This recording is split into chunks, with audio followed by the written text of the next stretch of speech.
Hey guys, welcome back to Free Car Repair. Our mission here at the garage, guys, is to save you as much money as we can. That's why we make these absolutely free videos. Let's go ahead and start on it now. So specifically we'll demonstrate on a 2016 model that we have right here, guys. Even if you have a different year, but that generation video may be helpful. 2018 they go to a different kinds of fuse box, so we'll have videos about them as well. Once you open the hood in your Ford F-150, right under the hood you can see there's a radiator overflow tank. Right behind your car battery you will, guys, have your main fuse box right here on the back side. You open that fuse box, and once you open it, it will look just like that. You will be on the front side of the truck here, and that's towards the windshield side. Now let's explain why it's a good idea to always test fuses and relays, that way you don't waste your time and money.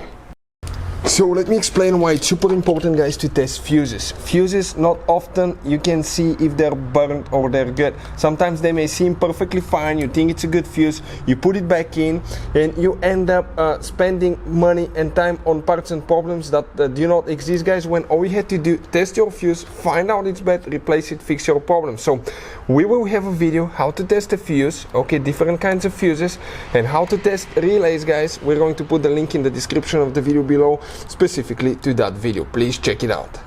Now another thing, guys, those fuses you see, you have different kinds of fuses. Those fuses could be really hard to find if you're in the middle of nowhere or small towns. They could be really expensive as well, relays as well. So we'll put a link in the description of the video below where you can get some from. I'll recommend to put some as spares in your glove box, so that way you're not stuck in the middle of nowhere.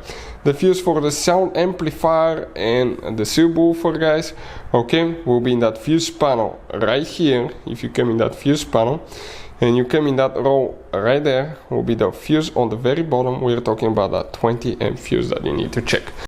Hey guys, hopefully the video was helpful. If you have any questions, don't hesitate to let us know. Leave a comment below. We'll try to make a video for your specific problem. Like, subscribe, comment, let us know what you think. And guys, by the way, we have more than 19,000 free repair videos on our YouTube channels, videos that can save you thousands of dollars in repairs. Thank you for watching and see you next time.